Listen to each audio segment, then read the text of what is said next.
इससे पहले हम अध्ययन कर चुके हैं कि एक बिशन सिंह का पुत्र है। किसका पुत्र था? बिशन सिंह का। इसी प्रकार सवाई जयसिंह सर्वाधिक 7 मुगल शासकों के समकालीन है। क्या क्या नाम है? औरंगजेब, बहादुर शाह, जफर है क्या? बहादुर शाह प्रथम। जफर कौन था? अंतिम मुगल शासक था, है ना। बहादुर शाह प्रथम, जहांदार शाह, उसके बाद फर्रुखसियर, रफ़ी उद दरजात, रफ़ी उद दौला और रोशन अख्तर अथवा मोहम्मद शाह रंगीला। मोहम्मद शाह रंगीला का वास्तविक नाम क्या है? रोशन अख्तर। इसी प्रकार 1707 में औरंगजेब का देहांत हुआ। अब औरंगजेब की मृत्यु के बाद उसके पुत्रों में उत्तराधिकारी संघर्ष हुआ, जिसका नाम क्या है? जजाऊ या जजाऊ का युद्ध। जजाऊ या जजाऊ का युद्ध कब हुआ? 1707 में। 1707 आगरा। कहाँ हुआ था? आगरा। किस किस के मध्य हुआ? मुअज्जम और आजम। मुअज्जम और आजम। इस युद्ध में मुअज्जम का साथ किसने दिया? अमर सिंह, शाबाश। और आजम का साथ सवाई जय सिंह। विजयी कौन रहा? मुअज्जम विजयी रहा। किस नाम से शासक बना? बहादुर शाह प्रथम के नाम से शासक बना। बहादुर शाह प्रथम के नाम से शासक बना। अब इसने सवाई जय सिंह को गद्दी से हटाया, लिखवा दिया आपको। सवाई जय सिंह को गद्दी से हटाया और आमेर का नाम बदलकर मोमिनाबाद कर दिया। आमेर का नाम बदलकर मोमिनाबाद। एक कहानी बताई थी मैंने आपको, मारवाड़ के शासक थे जसवंत सिंह प्रथम, उसके बाद ही तो अजीत सिंह आएगा। थोड़ा सा यानी सीक्वेंस ध्यान रखें आप। उसके बाद, क्योंकि अजीत सिंह को औरंगजेब ने शासक स्वीकार नहीं किया है, मैंने बताया था आपको। 1679 से 1724 तक अजीत सिंह को शासक स्वीकार नहीं किया। और इसी समय मेवाड़ का शासक कौन है? अमर सिंह सेकंड। इसका मतलब आप पढ़ के नहीं आए हो। मेवाड़ का शासक कौन था? अमर सिंह। इन तीनों के मध्य कौन सा समझौता हुआ था? देबारी समझौता। कौन सा समझौता? देबारी समझौते के तहत दोनों को अपना अपना सिंहासन प्राप्त हुआ, यानी गद्दी प्राप्त हुई। अजीत सिंह और अमर सिंह। क्यों? सवाई जय सिंह। अमर सिंह तो पहले ही शासक है भाई, अमर सिंह तो पहले ही शासक है। इसी प्रकार अजीत सिंह की पुत्री का नाम चांद कंवर या विवाह किसके साथ? अजीत सिंह की पुत्री थी ये। तो मैं तो अजीत सिंह की पूछी है। हाँ तो ये बोलो तो। अरे मैंने अजीत सिंह का ही तो नाम लिया है, आप वहां चले गए डायरेक्ट। मेवाड़ के शासक कौन है? अमर सिंह सेकंड। उसकी पुत्री का नाम चांद कंवर या चंद्र कंवरी। इसका विवाह किसके साथ हुआ है? सवाई जय सिंह। यहां तक हो गया था अपना। इसके बाद देखिए आप, शर्तें लिखवा दी थी ना।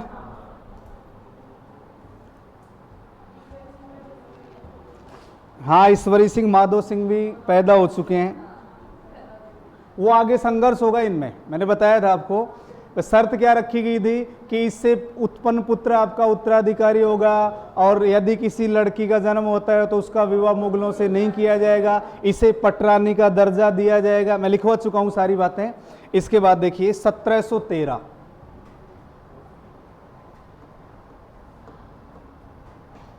अब आप ही बताइए, 1713 में मुगल वंश का शासक कौन है?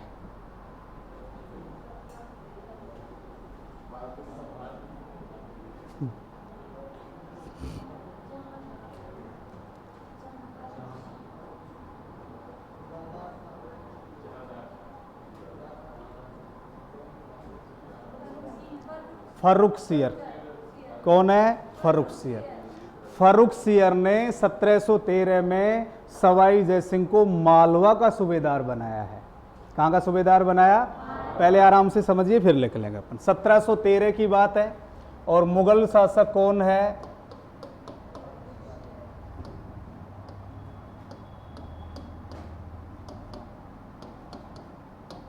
फर्रुखसियर। फर्रुखसियर ने सवाई जयसिंह को कहां का सूबेदार बनाया? मालवा मध्य प्रदेश में है। हो गया क्लियर? 1713 मुगल शासक कौन है? फर्रुखसियर। फर्रुखसियर ने सवाई जयसिंह को कहां का सूबेदार बनाया? मालवा। एक लाइन याद रखेंगे आप साथ साथ नोट,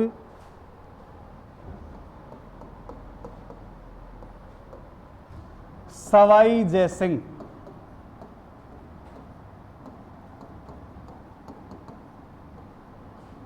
मालवा का सूबेदार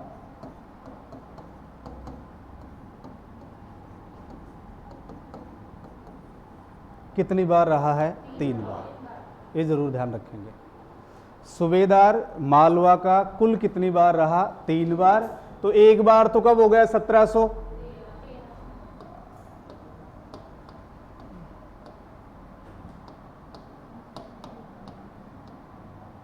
अब बताओ यहां शासक कौन आएगा? मैंने इसीलिए तो शासकों के नाम और वर्ष लिखवाए हैं आपको। मुगल वंश के शासक नाम के साथ साथ वर्ष भी लिखवाए हैं। कौन है इस समय शासक? रोशन अख्तर या मोहम्मद शाह रंगीला। अरे 1719 से 48 तक है उसका शासनकाल। क्या है? 1719 से 1748। तो हम यहां लिख सकते हैं मोहम्मद शाह रंगीला। यहां तक कोई डाउट है क्या? बताइए। देखो रिवाइज करेंगे तब जाके याद होंगे। 1713 में फर्रुखसियर जो मुगल वंश का शासक है उसने सवाई जयसिंह को कहां का सूबेदार बना दिया? मालवा का। लेकिन ये मालवा का सूबेदार कुल कितनी बार रहा है? 3 बार। 1730 में और 1732 में किसके द्वारा सूबेदार बनाया गया? मोहम्मद शाह रंगीला के द्वारा। क्लियर है यहां तक? इसके बाद देखिए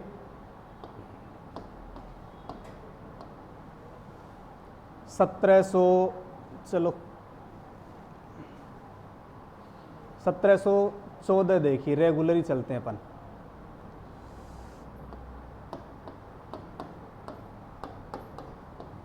सत्रह सौ 1714 में सवाई जयसिंह वृंदावन से गोविंद देव जी की मूर्ति लेकर आए हैं। तो मैंने बताया था आपको वृंदावन में गोविंद देव जी का मंदिर किसने बनवाया था? मानसिंह प्रथम ने। लिखवा चुका हूं आपको। वृंदावन में गोविंद देव जी का मंदिर किसने बनवाया था? मानसिंह ने। और अपने जयपुर में गोविंद देव जी का मंदिर किसने बनवाया? सवाई जयसिंह। क्लियर? तो 1714 में वृंदावन से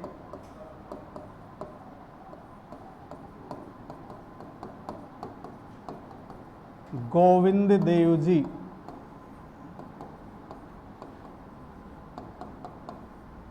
की मूर्ति लेकर आए। ठीक है। इसके बाद 1722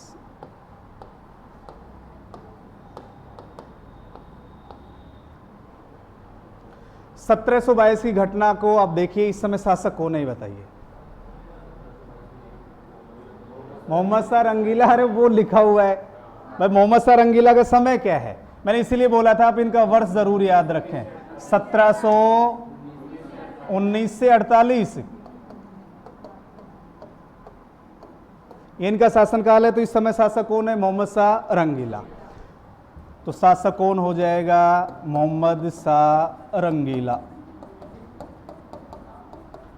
वास्तविक नाम रोशन अख्तर है। वास्तविक नाम क्या है इसका? रोशन अख्तर। मोहम्मद शाह रंगीला ने इसे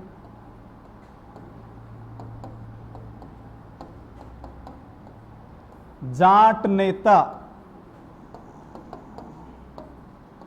जिसका नाम क्या है? चूड़ामन जाट, इसके विद्रोह का दमन करने के लिए भेजा।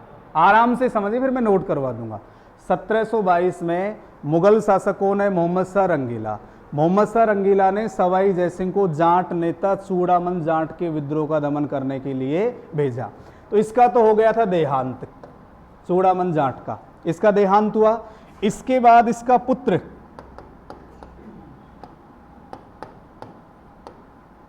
मोकम, इसका पुत्र है। पुत्र का नाम क्या है? मोकम। इस मोकम ने विद्रोह को जारी रखा। विद्रोह को क्या रखा, जारी। अब ये जो चूड़ामन जाट है, चूड़ामन जाट का भतीजा बदन सिंह, सुना है नाम? या बदन सिंह का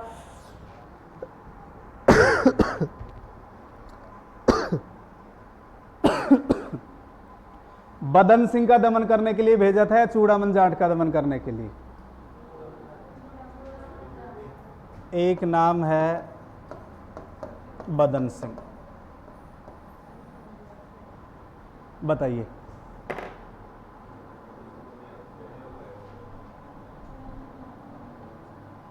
सवाई जयसिंह को चूड़ामन के विद्रोह का दमन करने के लिए भेजा गया था या बदन सिंह के विद्रोह का दमन करने के लिए? चूड़ामन जाट, ठीक है। उसका भतीजा कौन है, बदन सिंह। बदन सिंह को क्या किया सवाई जयसिंह ने, अपनी ओर मिला लिया।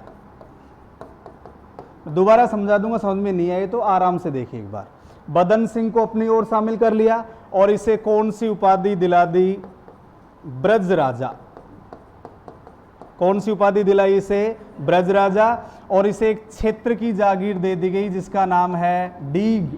डीग कहाँ है, भरतपुर में। डीग कहाँ है, भरतपुर में। तो एक तो इसे ब्रजराज या ब्रज राजा की उपाधि दिलवा दी गई और एक इसे डीग की जागीर दे दी गई। तो इस प्रकार से इसने विद्रोह का कर दिया दमन, सवाई जयसिंह के द्वारा विद्रोह का दमन कर दिया गया। इसीलिए इतिहासकारों ने सवाई जयसिंह को क्या नाम दिया, आधुनिक चाणक्य। चाणक्य नाम सुना है, नहीं सुना? पहले एक बार यहां तक समझिए, फिर मैं दोबारा बता रहा हूं। 1713 में मुगल शासक कौन है, फर्रुखसियर। फर्रुखसियर ने सवाई जयसिंह को कहां का सूबेदार बनाया, माल। लेकिन मालवा का कुल कितनी बार सूबेदार रहा है, 3 बार। 1730 और 32 शासक कौन है, मोहम्मद शाह रंगीला।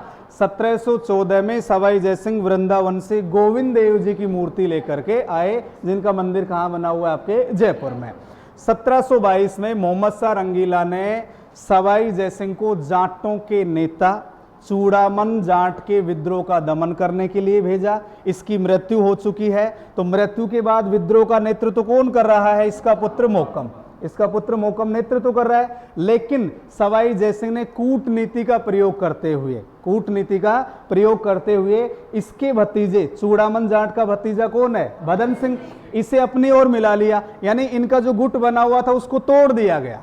ये कूटनीति का प्रयोग कहलाता है। इसे ब्रज राजा की उपाधि और कौन से क्षेत्र की जागीर दे दी गई, डीग। ये ऑटोमेटिक किसके सहयोग में आ गया, मोहम्मद शाह रंगीला। सवाई जयसिंह कह सकते हैं क्योंकि है तो उसी का प्रतिनिधि। सवाई जयसिंह प्रतिनिधि किसका है, मोहम्मद शाह रंगीला का। इसीलिए इस नीति की वजह से आधुनिक इतिहासकारों ने सवाई जयसिंह को क्या नाम दिया, आधुनिक चाणक्य। तो ध्यान रखना है, राजस्थान का आया हुआ प्रश्न है, ध्यान रखेंगे। राजस्थान का वह शासक जिसे आधुनिक चाणक्य भी कहा जाता है, कौन हो जाएगा, सवाई जयसिंह। एक बार यहां तक नोट कर लेते हैं, फिर आगे बात करेंगे। कोई डाउट हो तो पूछ लीजिए, यहां तक लिखिए।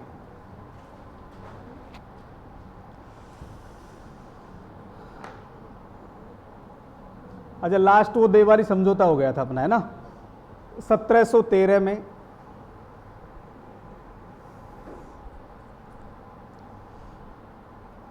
मुगल शासक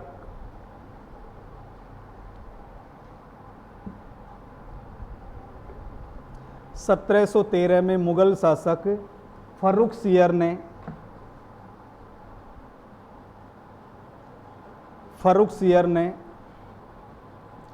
सवाई जयसिंह को मालवा का सूबेदार बनाया।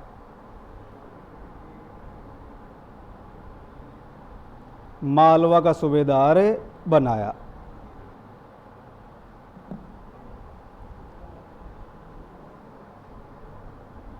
अब यहीं पे नोट डाल के लिख लो, नोट। सवाई जयसिंह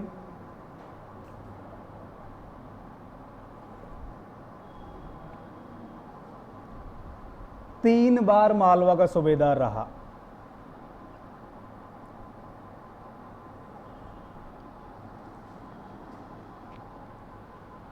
तीन बार मालवा का सूबेदार रहा।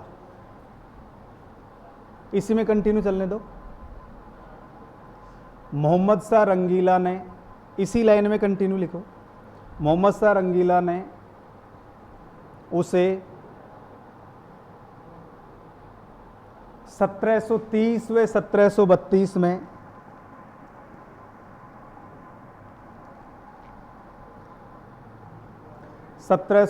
व 1732 में वह मालवा का सूबेदार बनाया था।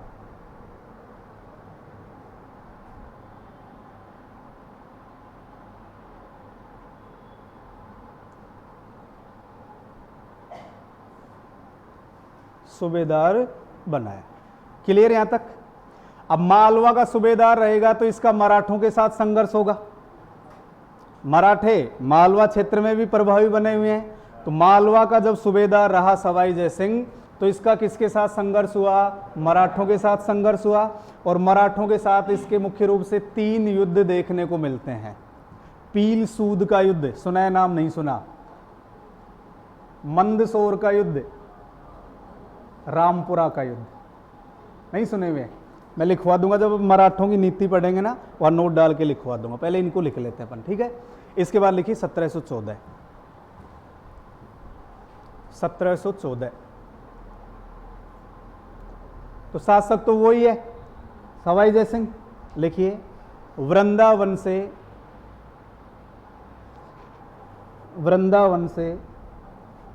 गोविंद देव जी की मूर्ति, वृंदावन से गोविंद देव जी की मूर्ति लेकर आए।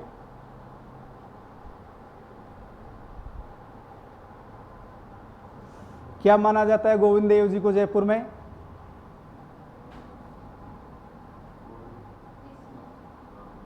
अरे जयपुर के शासक क्या मानते हैं इनको? जयपुर के शासक अपने आप को गोविंद देव जी का दीवान मानते हैं और इनको अपना राजा मानते हैं। एक लाइन लिख लीजिए, खैर कला संस्कृति में आपको लिखवा देंगे। जयपुर के शासक गोविंद देव जी, जयपुर के शासक गोविंद देव जी के दीवान कहलाए। गोविंद देव जी के दीवान कहलाए।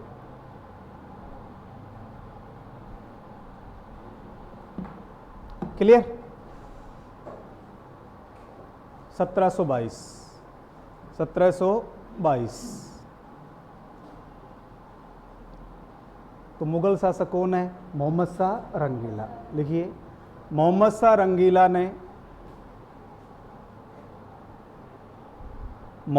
रंगीला ने जाट नेता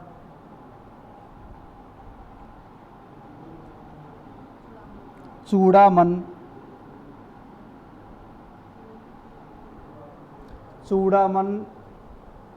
के विद्रोह का दमन करने के लिए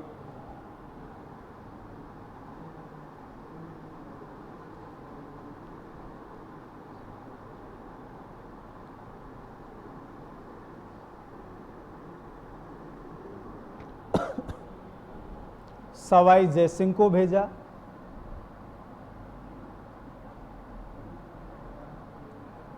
सवाई जयसिंह को भेजा।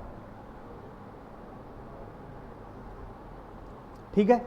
अब सवाई जयसिंह ने क्या किया? सवाई जयसिंह ने चूड़ामन जाट के भतीजे बदन सिंह को अपनी ओर मिला लिया, तो इसका जो गुट बना हुआ था वो तोड़ दिया गया। बदन सिंह को ब्रजराज की उपाधि डीग की जागीर दी गई और इससे प्रसन्न होकर मोहम्मद शाह रंगीला सवाई जयसिंह को उपाधि देगा, एक राज राजेश्वर सवाई।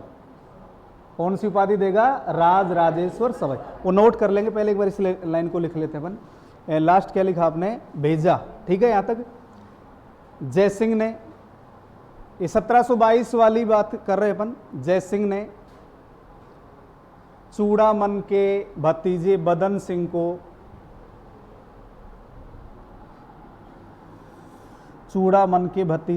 सिंह को अपनी ओर मिला लिया।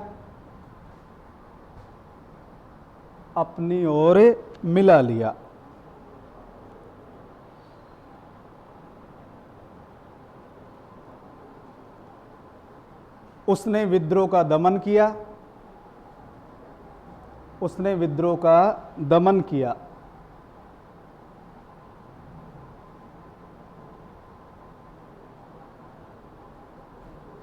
बदन सिंह को ब्रजराज की उपाधि व डीग की जागीर दी गई। बदन सिंह को ब्रजराज की उपाधि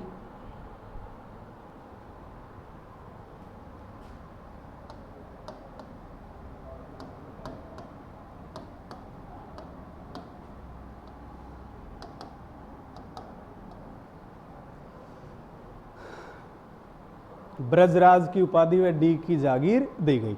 तो विद्रोह का दमन कर दिया गया इसके द्वारा।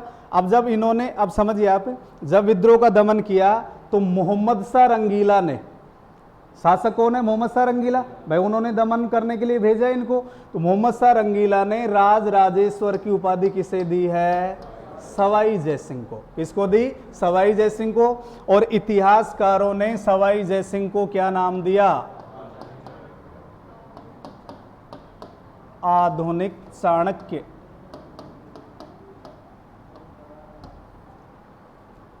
आधुनिक चाणक्य। देखो वैसे बता रहा हूं, केवल सामान्य। चाणक्य,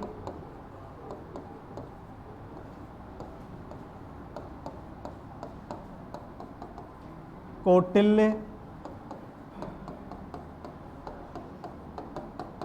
अथवा विष्णुगुप्त। एक ही व्यक्ति, इसके तीन नाम है, चाणक्य, कौटिल्य अथवा विष्णुगुप्त। इनका संबंध था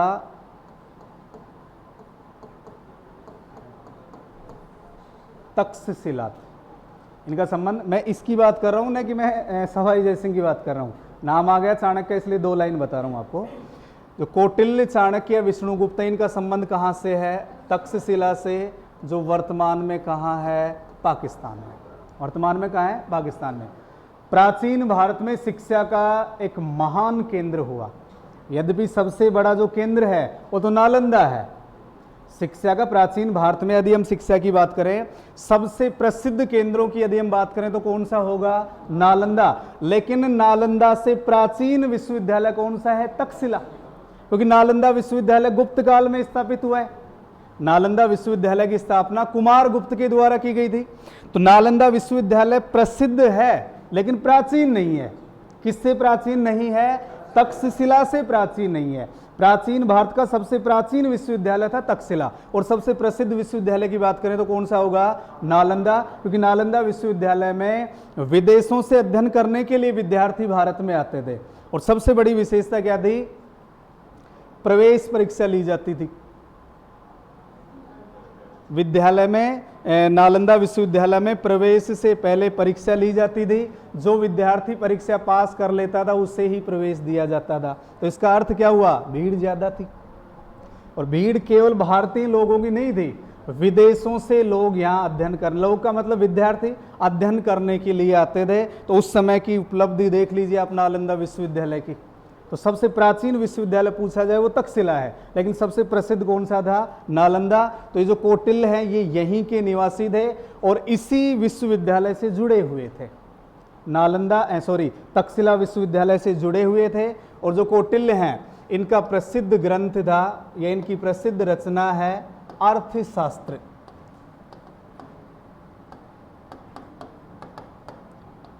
इनकी प्रसिद्ध रचना कौन सी है?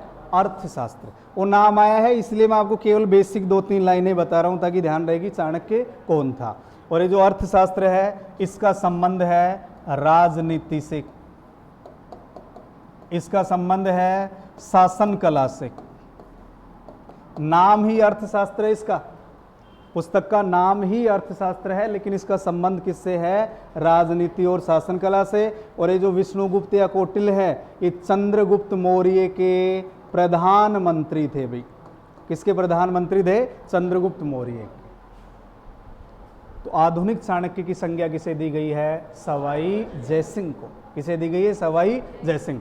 जबकि एक इतिहासकार हैं सर जदुनाथ सरकार, वो खैर आगे लिखेंगे जब अपन इसका खगोल विज्ञान से संबंधित जो देन होगी वो अलग से पढ़ेंगे। अभी सवाई जयसिंह खत्म नहीं हुआ है, इसमें बहुत बातें पढ़नी अपने को।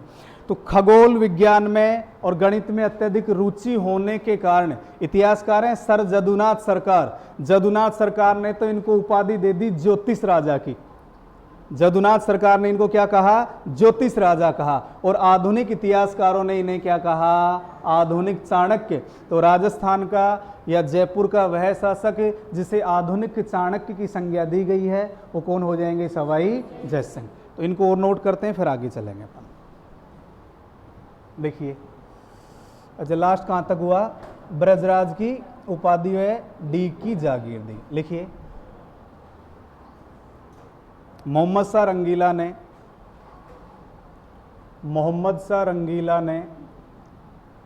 सवाई जयसिंह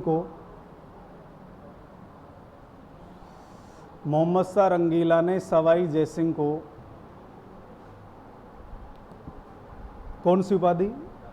राज राजेश्वर की उपाधि प्रदान की।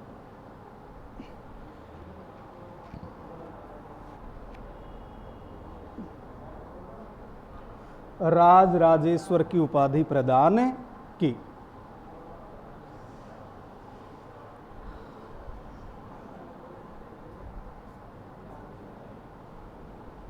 आधुनिक इतिहासकारों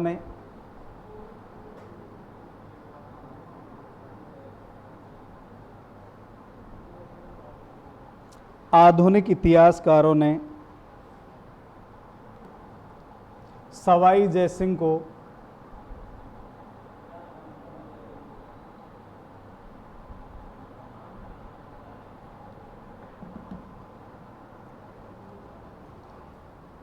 आधुनिक चाणक्य की संज्ञा दी। आधुनिक चाणक्य की संज्ञा दी। आधुनिक चाणक्य की संज्ञा दी।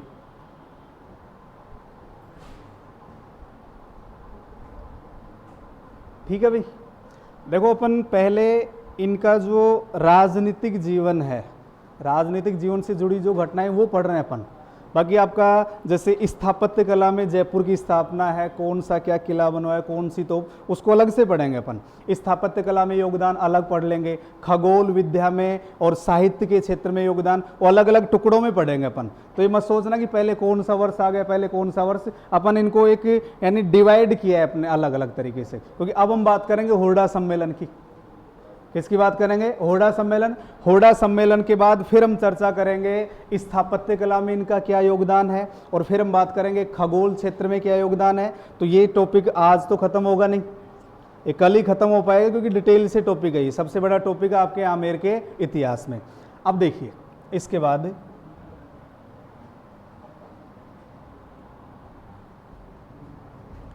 हुर्डा सम्मेलन।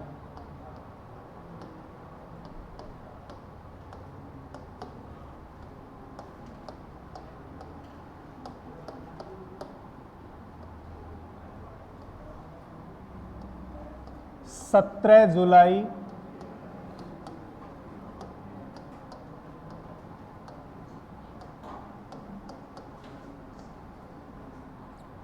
अब इसे आराम से समझिए कि सम्मेलन क्यों हुआ, सम्मेलन का उद्देश्य क्या है, आराम से समझने का प्रयास करो।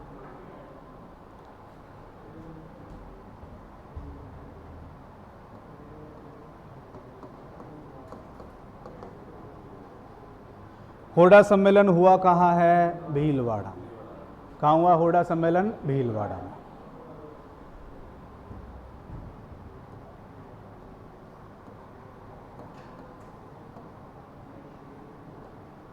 उद्देश्य, हुर्डा सम्मेलन क्यों बुलाया गया या क्यों आयोजित किया गया? इसका उद्देश्य क्या था? राजस्थान में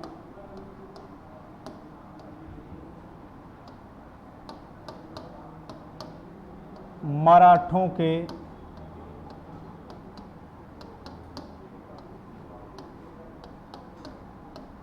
बढ़ते हुए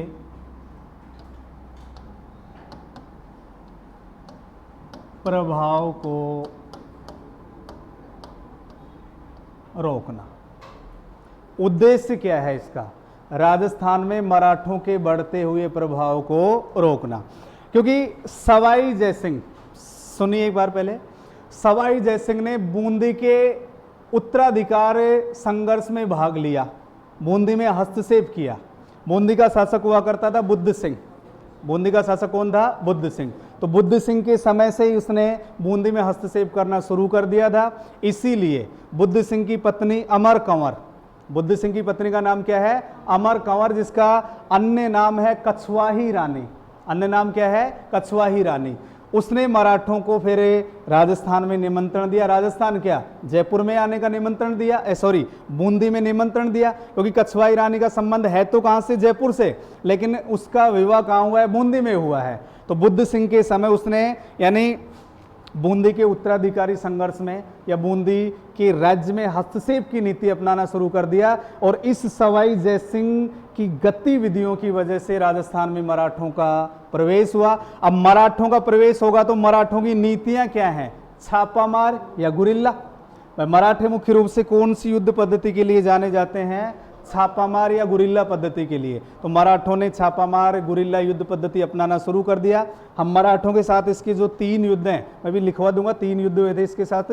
अब मराठों के राजस्थान में बढ़ते हुए प्रभाव को रोकने के उद्देश्य से ये सम्मेलन बुलवाया गया है। अब ये सम्मेलन बुलाया किसने है?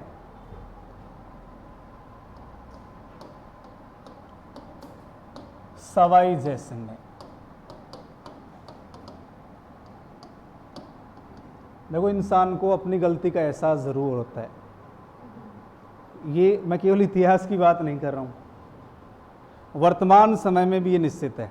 कोई भी हम गलत कार्य कर रहे होते हैं, उस समय तो पता नहीं उसे महसूस होता नहीं होता, लेकिन गलती का एहसास जरूर होता है, यह मैंने गलत किया है।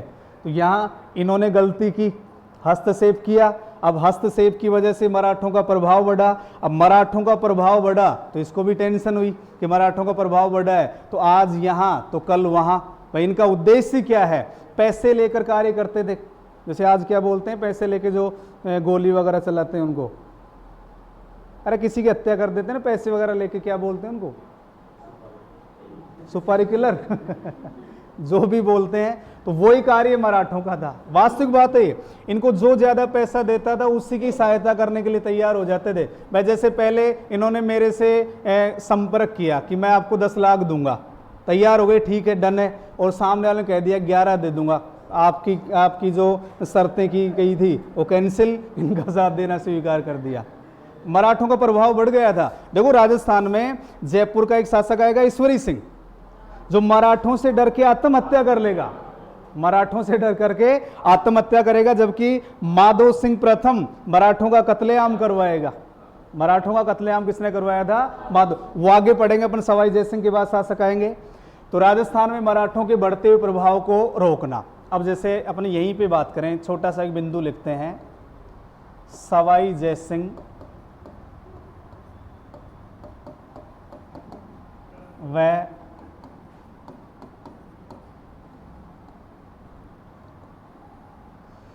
मराठे। सवाई जयसिंह और मराठे, इनमें 3 युद्ध हुए हैं, वो देखिए। एक तो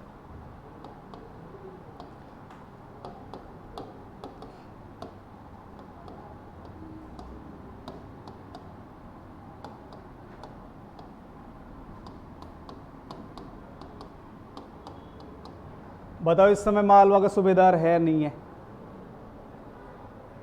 मालवा का सूबेदार बनाया गया था ना।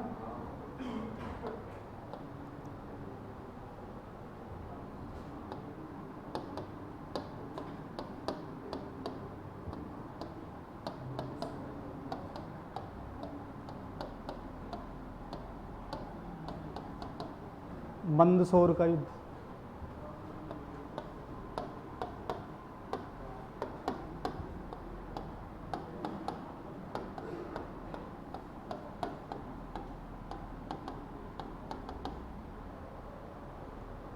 सवाई जयसिंह और मराठे आपस में, इनमें 3 युद्ध हुए। इसमें सवाई जयसिंह विजयी रहा।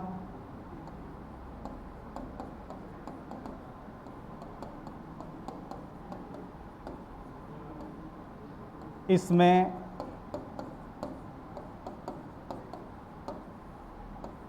और इसमें भी।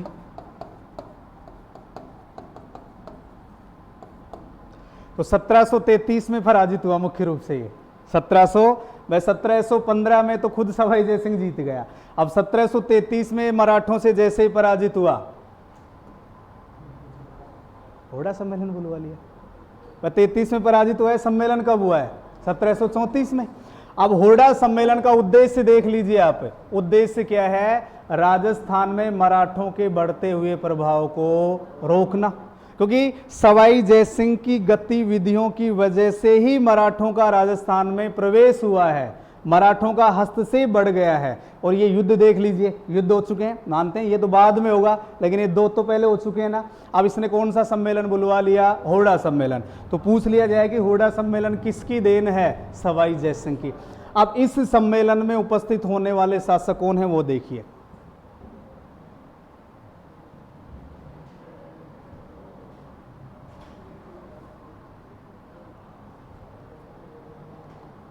सम्मेलन में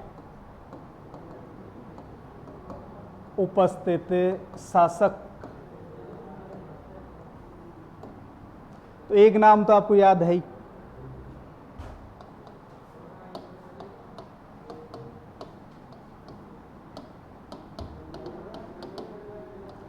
इनका संबंध कहां से है? जयपुर से। आमेर बोल सकते हैं, जयपुर बोल सकते हैं।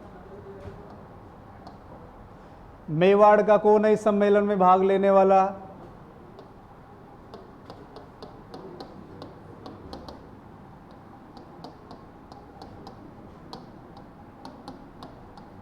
ये इस सम्मेलन का क्या रहा, ये भी ध्यान रखेंगे भाई। होड़ा सम्मेलन की अध्यक्षता किसने की है? जगत सिंह सेकंड ने। किसने की है? जगत सिंह सेकंड, जो कहां के शासक हैं? मेवाड़ के शासक हैं। कहां के शासक हैं? मेवाड़।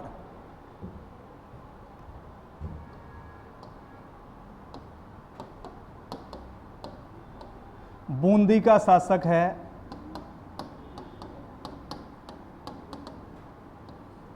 दलेल से। कोटा का शासक है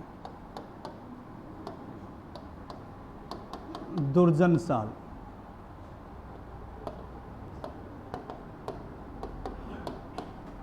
बीकानेर का शासक है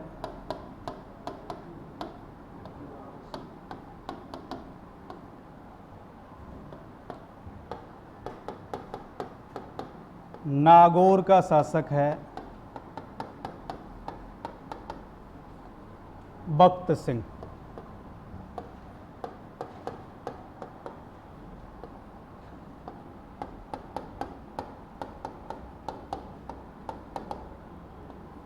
करौली का कौन है? गोपाल सिंह।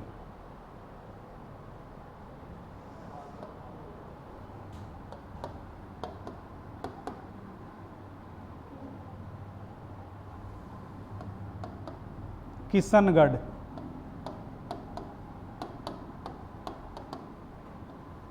राज सिंह। किशनगढ़ का कौन है? राज सिंह। और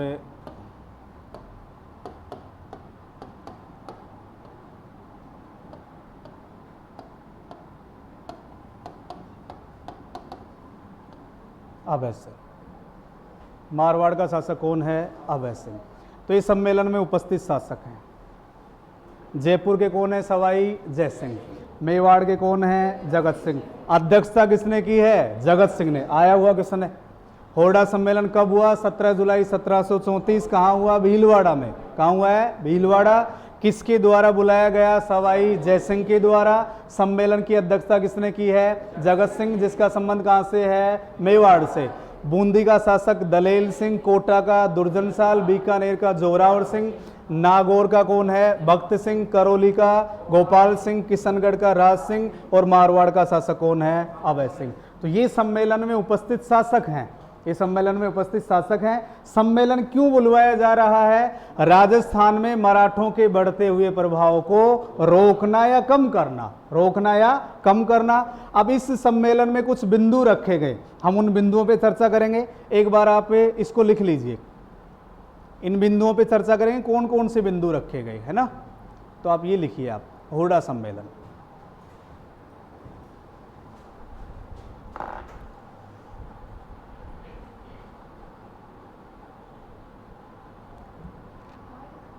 फाइबर उतारो इसको।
लिख लिए तीनों युद्ध, युद्ध लिख लिए गए तीनों, मैं बोल रहा हूं लिखिए आप। उपस्थित शासक में सवाई जयसिंह जयपुर,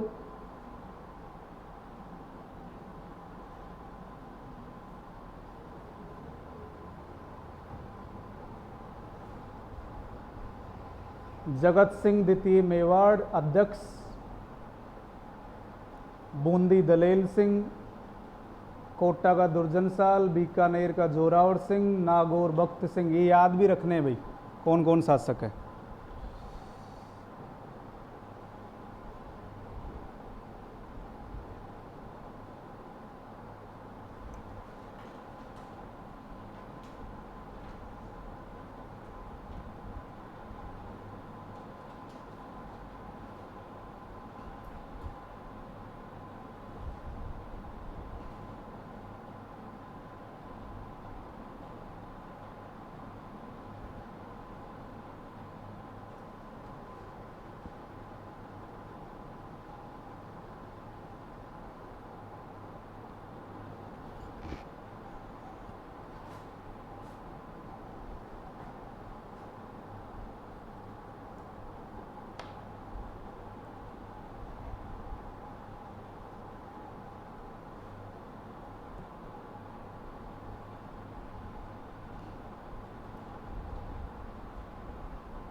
हो गया अभी।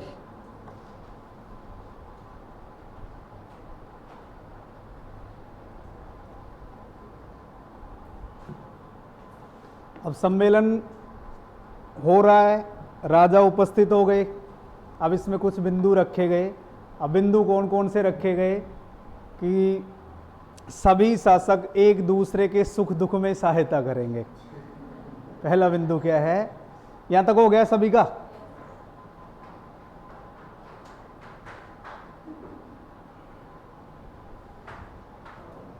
अब इसमें क्या क्या बिंदु रखे हैं वो देखिए।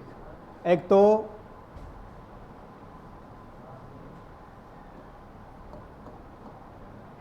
सुख दुख में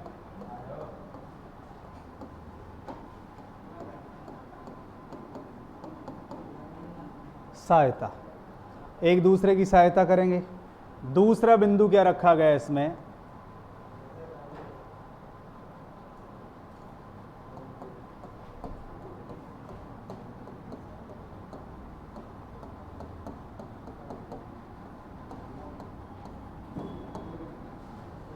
एक दूसरे के आपस में कोई शत्रु है तो उनसे कोई समझौता नहीं करेंगे, यानी किसी तीसरी शक्ति से कोई समझौता नहीं किया जाएगा, ये मान लीजिए आप। एक तो सुख दुख में सहायता करेंगे सभी, और एक शत्रु से, यानी एक दूसरे का कोई शत्रु है तो उसके साथ कोई समझौता नहीं किया जाएगा।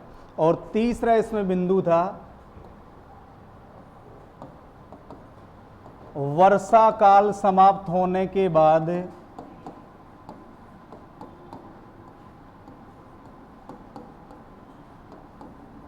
रामपुरा आगुचा है ना भीलवाड़ा में, यहां सभी राजा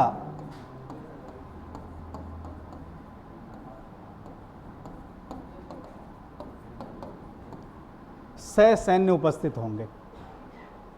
सैन्य का मतलब सेना सहित उपस्थित होंगे। भाई अगर राजा खुद नहीं आ सकता है तो अपना प्रतिनिधि भी भेज सकता है। हो सकता है किसी कारणवश राजा उपस्थित नहीं हो पाए तो अपना प्रतिनिधि भी भेज सकता है।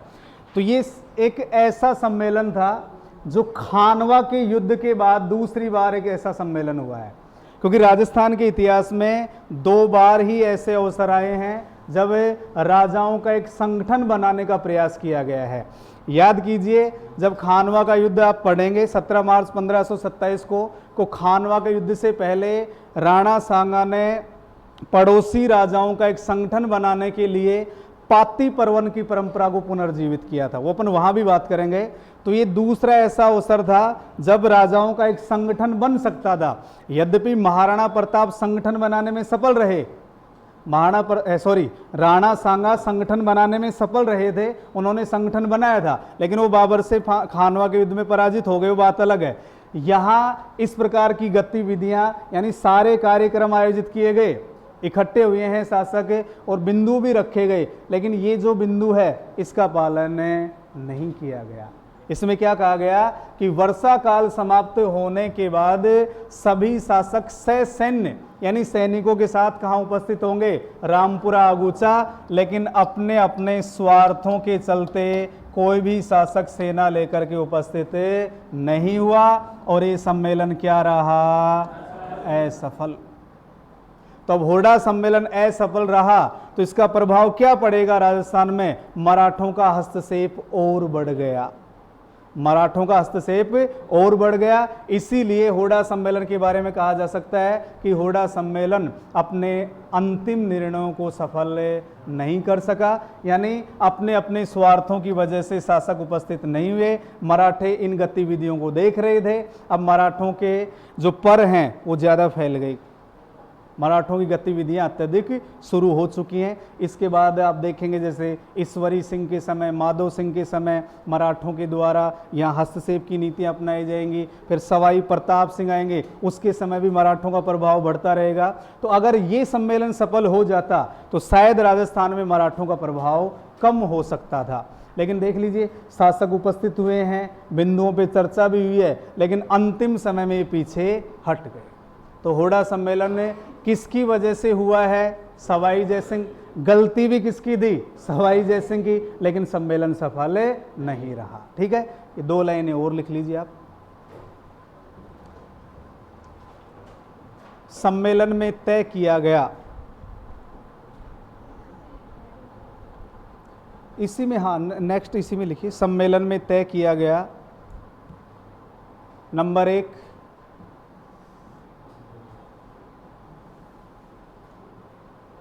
सुख दुख में एक दूसरे की सहायता करेंगे।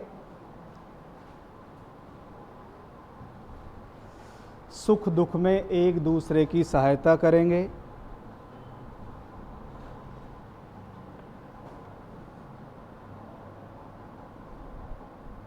एक दूसरे के शत्रु से समझौता नहीं करेंगे।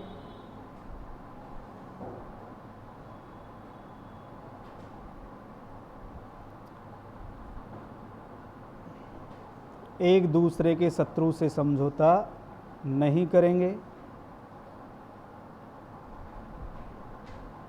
नंबर 3, वर्षा काल समाप्त होने के बाद, वर्षा काल समाप्त होने के बाद सभी राजा रामपुरा आगूचा में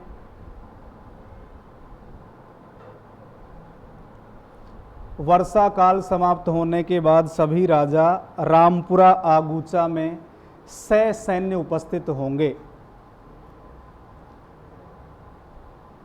सैन्य उपस्थित होंगे। हो गए 3 बिंदु। अब लाइन चेंज करके लिखिए। शासकों के आपसी स्वार्थों के कारण, या राजाओं के आपसी स्वार्थों के कारण, शासकों के आपसी स्वार्थों के कारण यह सम्मेलन असफल रहा। यह सम्मेलन असफल रहा।